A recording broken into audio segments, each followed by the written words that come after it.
desde a patrística, que a gente sabe que cada evangelho tem uma mensagem específica, a ponto de Irineu de Leão, um cara que eu não curto muito, ter proposto que os 4 evangelhos, que é bom, ele foi um dos defensores dessa diversidade dos 4 evangelhos, e faz uma comparação com os 4 animais de Ezequiel, que tinham 4 rostos, ou talvez eram tetramórficos, como o pessoal hoje pensa, eles seriam shapeshifters, como se diz, não é? Eles mudam de aparência em segundos, então uma hora é boi, outra hora é homem, outra hora é águia, outra hora é leão, e Irineu coloca, então, os 4 evangelhos com esses 4 animais, cada animal de Ezequiel ou do Apocalipse, não é? Sendo um dos evangelhos. Agora, a maneira como ele colocou, infelizmente, na minha opinião, está errada, e ela foi preservada durante toda a Idade Média. Mateus, o homem; Marcos, o leão; Lucas, o boi; e João, a águia. Quer dizer, ele acertou a ideia, mas ele errou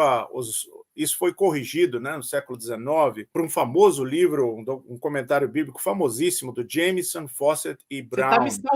Você tá me salvando, Gouveia. Quase fiz uma tatuagem desses 4 animais, então já vai me traz aí a parada, porque se eu erro, tá tatuado.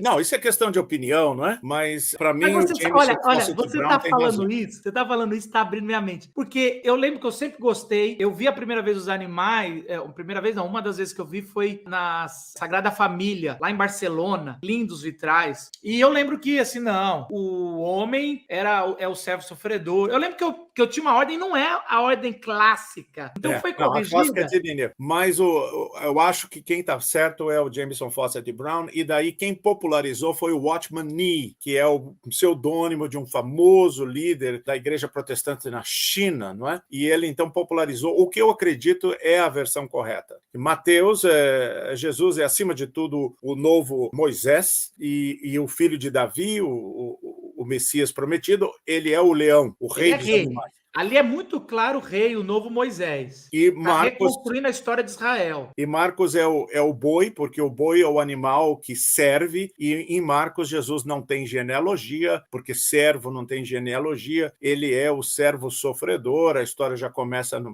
quando ele é adulto, não é? E em Lucas nós temos a descrição de Jesus como o homem perfeito, o homem mais perfeito que já existiu, e aí então nós temos o homem, mas isso não significa que a divindade não está lá. Assim como não significa que Mateus não apresente Jesus como servo do Senhor, mas a ênfase está na humanidade. E João é a águia, porque ali a ênfase está na divindade, e a águia, já no Antigo Testamento, é símbolo do divino, porque a águia voa nos mais altos céus e olha a terra do alto, e ela simboliza, sim, o divino, simboliza Deus. Então, a divindade de Cristo enfatizada em João, a gente sabe disso, o eu sou, não é?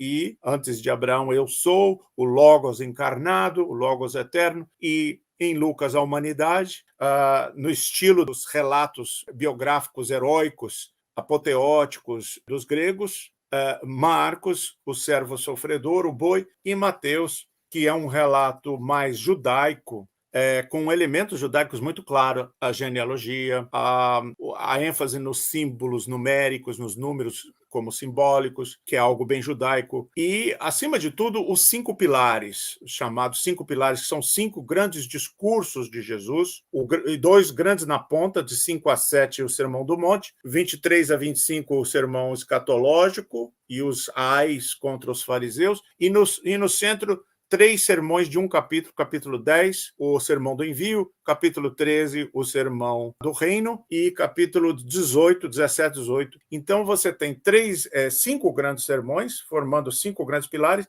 que correspondem à Torá. É uma espécie de, simbolicamente, né, dizendo, olha, aqui está o evangelho que explica, complementa e, de uma certa forma, se sobrepõe à lei. É um arranjo literário. Todo o livro gira em torno desses 5 discursos, né? Então, o livro é bem judaico e tem todas essas características midráshicas na argumentação acerca da lei, a preocupação.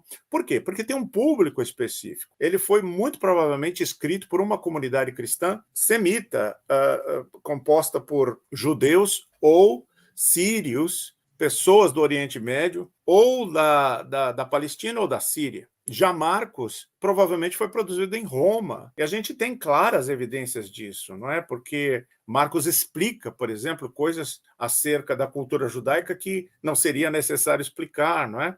Se o texto fosse escrito para esse público.